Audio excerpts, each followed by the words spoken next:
Hi, I am Tahir Ramzan. We at Ashraf Iqbal workshops of pedagogy Pakistan are investigating and exploring different ways to teach mathematical concepts using technology, uh, particularly using GeoGebra, free and open source software. The title of my today's presentation is the 2D and 3D motion learning through the best mix of pedagogy and technology. Motion is the most ill understood concept. We have found this during our different workshops from the participants.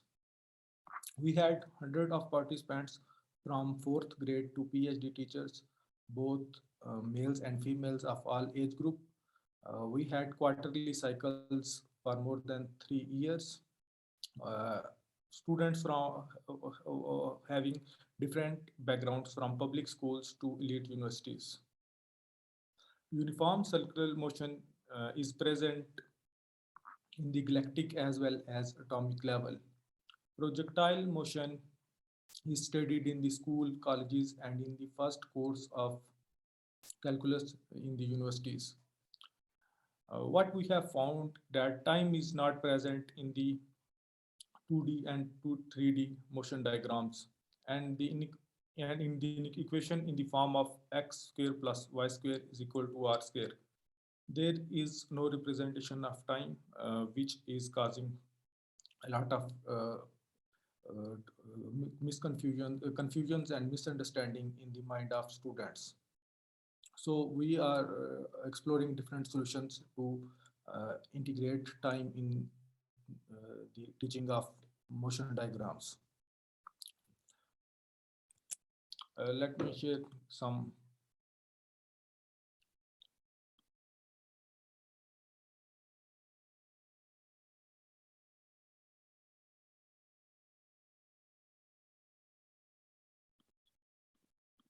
Let me share some simulations. We are working on this type of GeoGebra simulations where we integrate time in the diagrams. Like you can see here, we integrated time. And if we use textbooks, there is no way to integrate the time. Like if we teach one dimensional motion, we can integrate time on the x-axis and we can show the motion, displacement, velocity and acceleration on the y-axis. But for two-dimensional and high-dimensional uh, projectile motion, we cannot show time on the x-axis. So we need to teach using this type of software where we integrated the time. Here you can see the length of time. So we can teach how time is present in the projectile and uniform motion. Like we throw different projectiles at different angles and we can teach the type of concepts. This is one simulations we are working.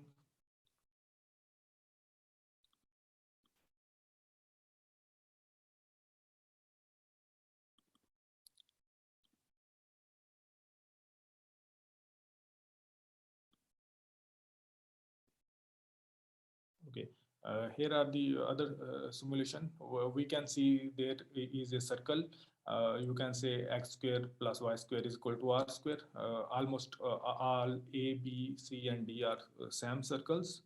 Uh, a little difference just to show the concept. You can see A is making circle, B is making circle, C is making circle, and D is making circle. You can consider the same circle are having same radius. Uh, but you can see this is some sort of simulation or gamification where there are four cars A, B, C, and D, and we can ask students to guess which car will win the race.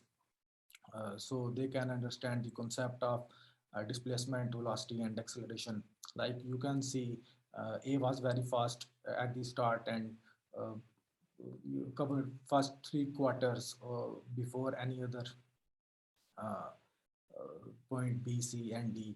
But now A is slowing down, B is V is having a linear speed, C and D are increasing their speeds. So we integrate time concept of in the form of x square plus y square is equal to r square type of equations, which is not possible in the textbooks.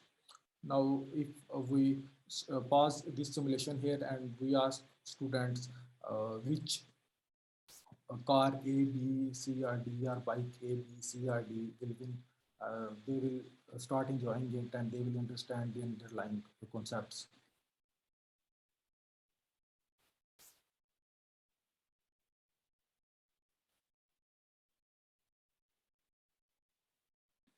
Like in this particular simulation, D, which was slow initially and but it will win the race.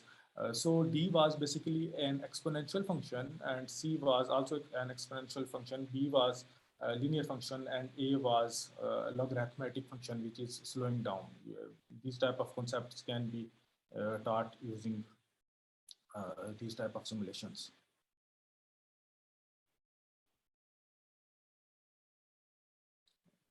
Here is a similar type of example where we can teach the concept of velocity, acceleration, and displacement like this.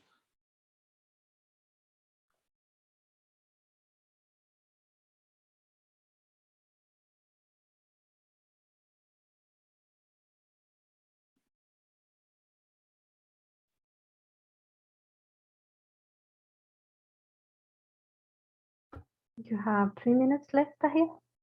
Okay. So these type of simulations we are working on, and these type of graphics we are working on to make interest of students.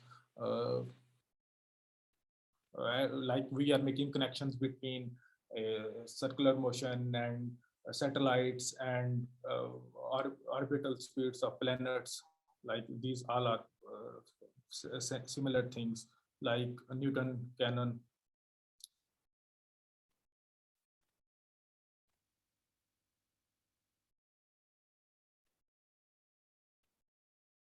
So motion of human bodies are planetary motions. We can ask questions when it will be circular, when it will be elliptical, when it will be parabola, and when will be it will be hyperbola. So these this is my presentation.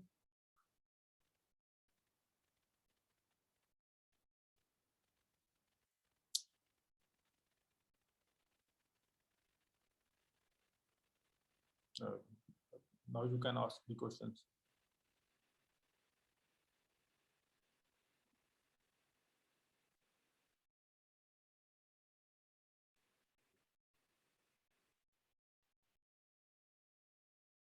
Does anybody have some questions or comments or?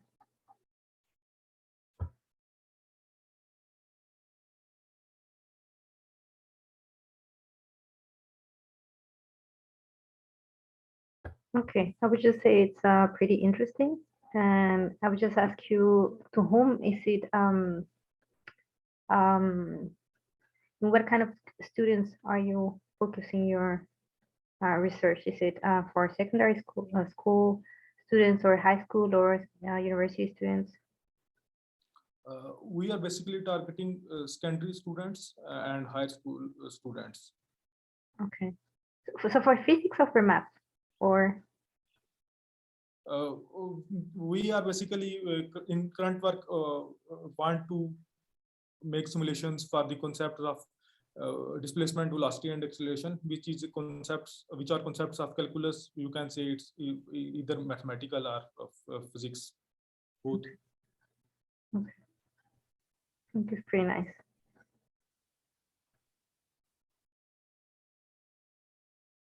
Anybody else?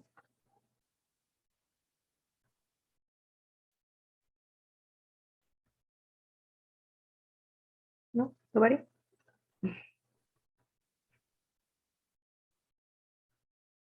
Okay, yes, another question. Sorry, let me stop this. how have you measured how can I ask this question? How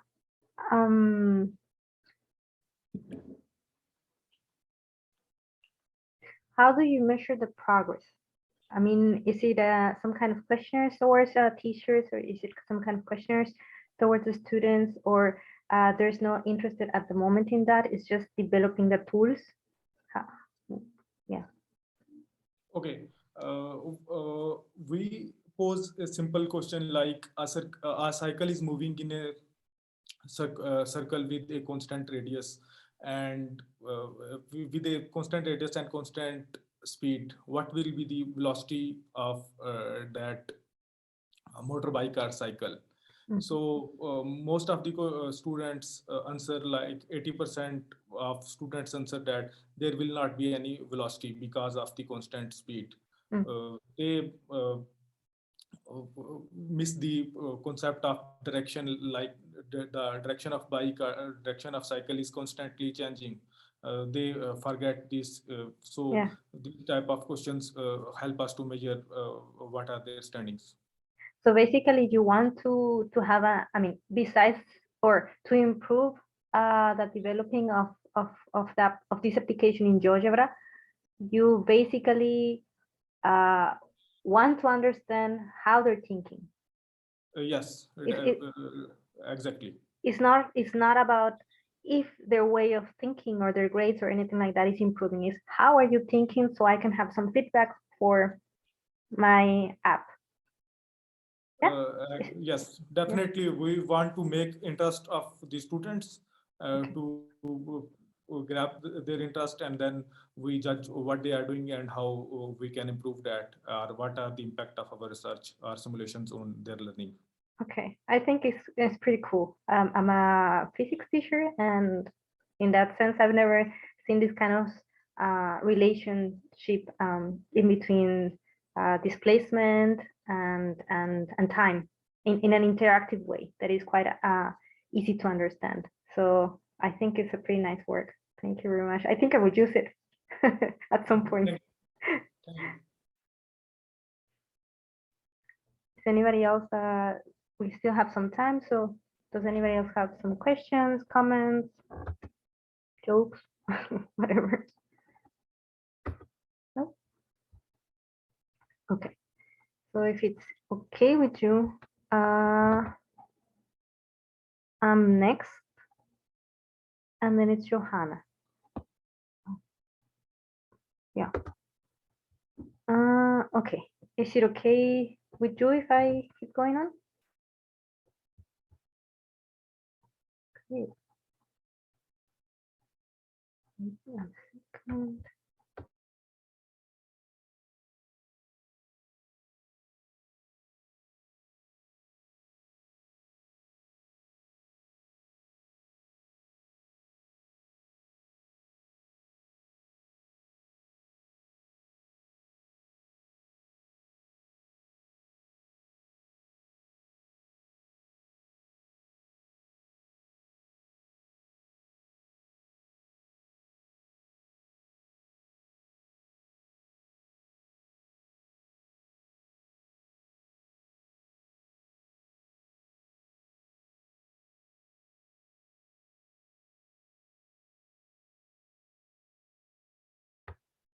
Okay, so then I'll start, and I think I have to manage myself with the time.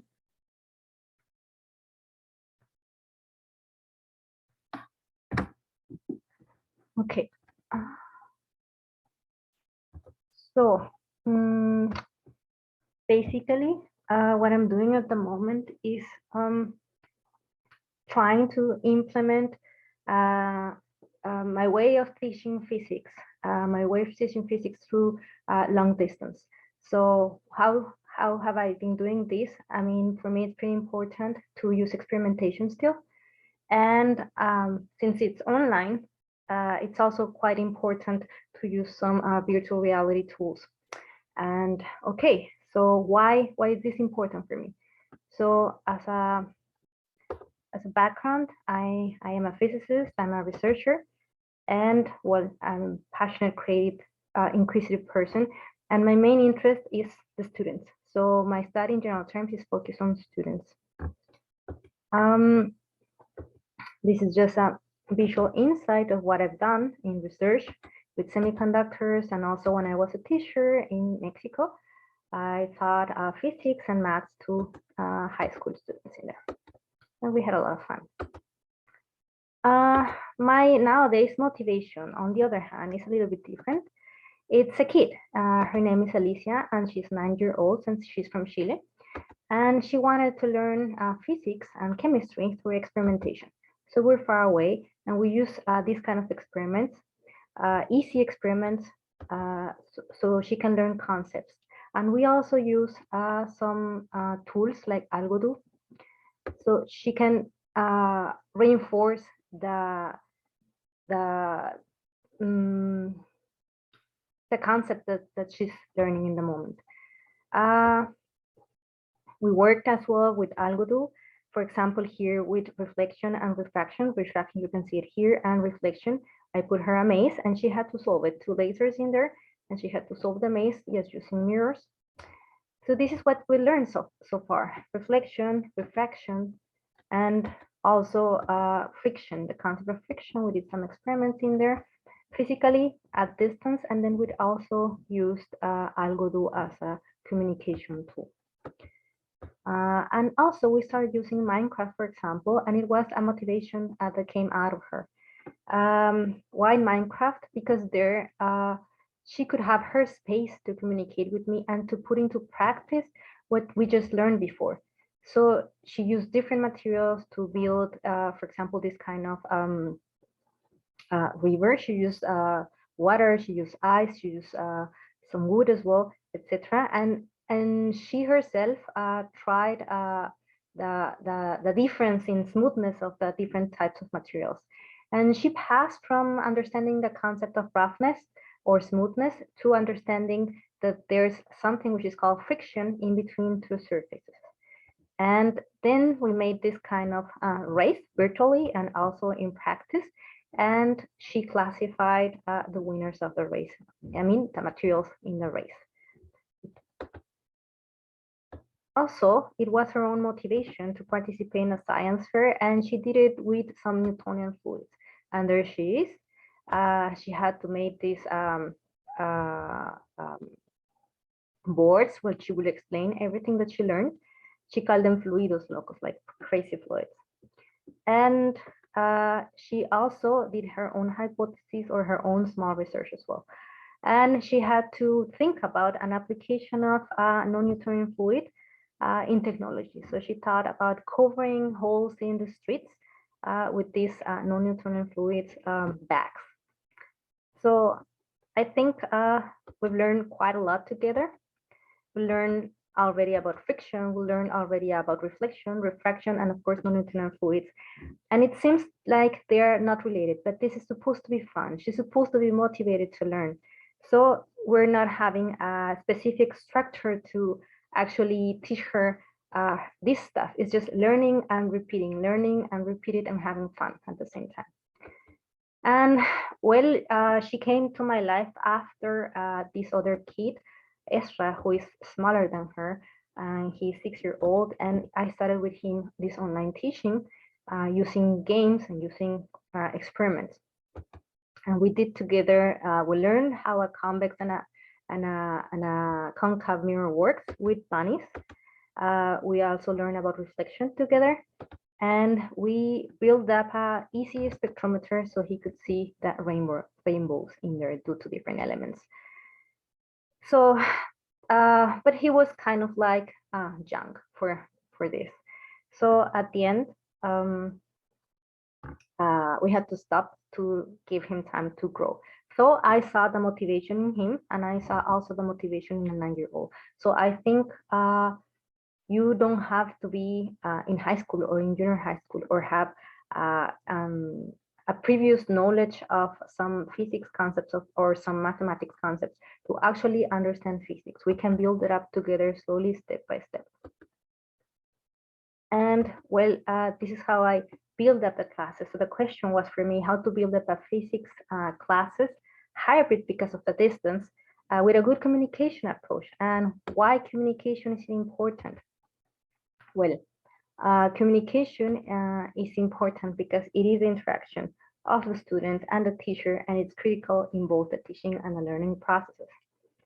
And that is said also by dialogic teaching, which is based basically in the dialogue in between the student and the teacher, and also the perceptual approach, which encourages us as teachers to use the senses, observation, to use the touch, to use the smell, etc., to learn stuff. And that is basically physics again.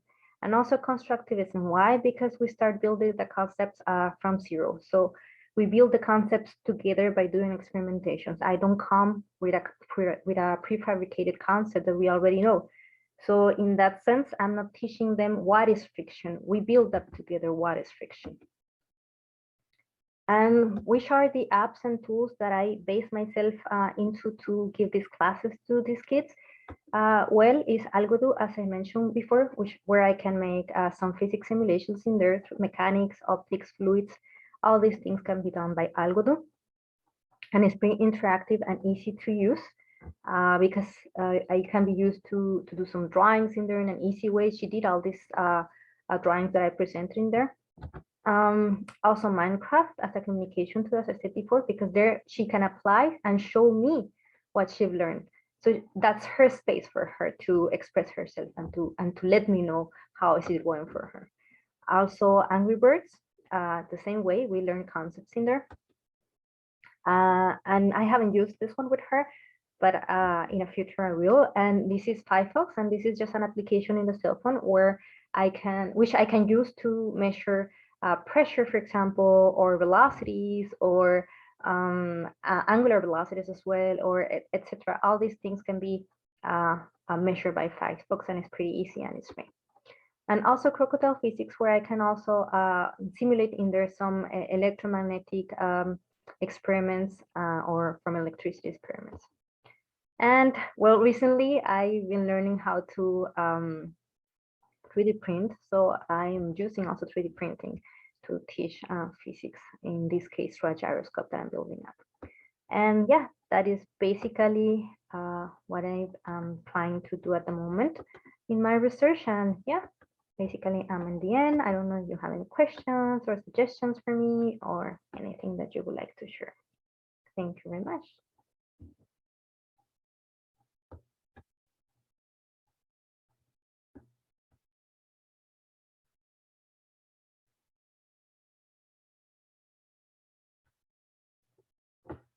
Questions, suggestions, anything?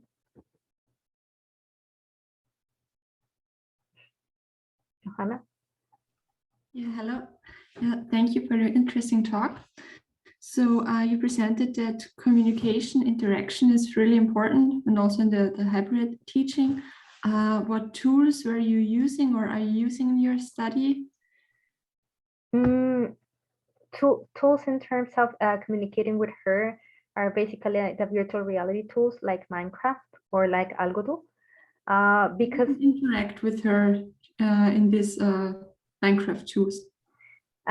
We learn through the experimentation, and then I get her feedback when she applies this learning in Minecraft. So she builds up something that she wants to show me. So there I am quiet. I'm just listening there. I'm just listening and maybe suggesting, but nothing else. It's her space to build up in the creative mode of Minecraft. And she's like, see, this is a different surface. This is what we learned before. And by the way, this is not like reality because it's not behaving like the same. So that's her space for communicating. So yeah, that's how we do it. Yeah, I base myself on the perceptual approach. I learned about Gestalt, and in Gestalt is basically using the senses to learn, and about Gestaltic listening as well. So basically, it's me observing her, observing how she's interacting with me and with the virtual tool with Minecraft and what she wants to tell me. So since it's her space, there's no need to force her to absolutely nothing. She does everything because she wants to. So she has questions. The science fair was something that she wanted to do by herself. So she's self-motivated because she has a space to express herself through games. So that's pretty amazing for me. Again, did I get it right? You only have one student that you interact at the same time? Yes, one student at the same time at the moment. Yes, private classes at the moment, and yeah. Okay, thank you. Thank you. If nobody else has questions, then I guess we could start with Johanna. Would you like to start now, Johanna? It seems like we have a lot of time. I can. I don't know if someone else will come or not. I have no idea about the time plan. Yeah, we still have 10 minutes, so if you like, we can wait 2 minutes or so, see if somebody comes. April, may I ask something?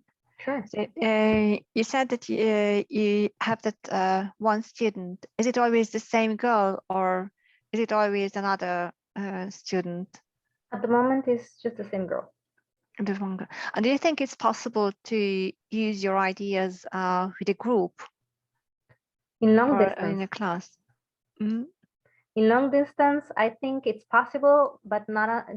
I'm not sure about the age. Probably to older kids. To older kids, yes, because they're more focused. But to small kids, to young kids, I think it's quite hard. So one kid or two kids at a time, it's possible, I think. I haven't actually tried, to be honest.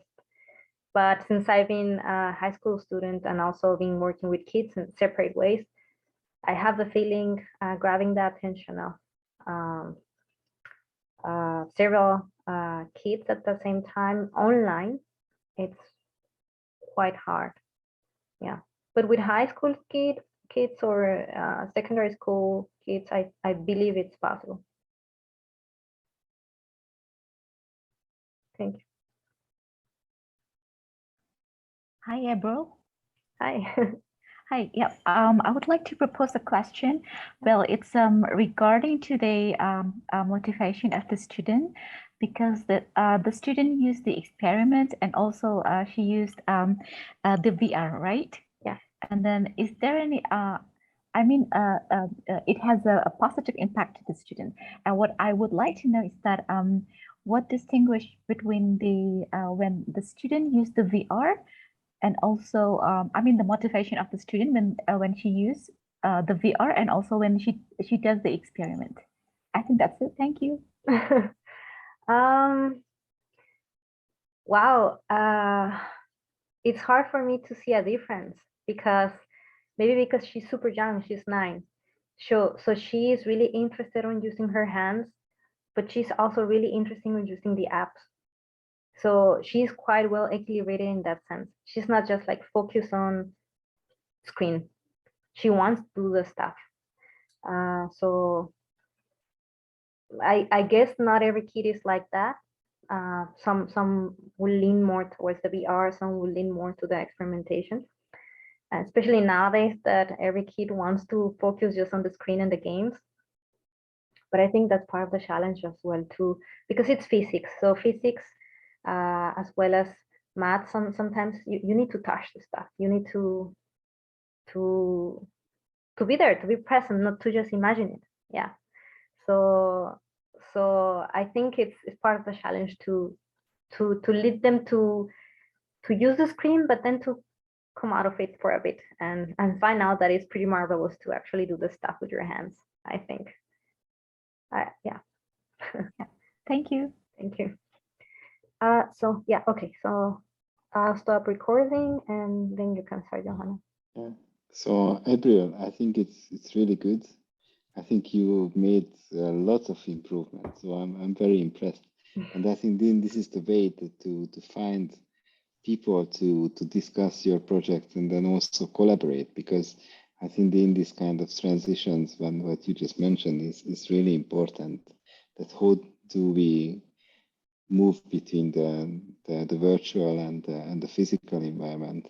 And I think this is really worth to study, not only in physics but all kind of subjects. But if you do this kind of experiments, that is really great. Yeah. So I think you can talk with the audience and so on. So I think this is good. Well done. Thank you very much.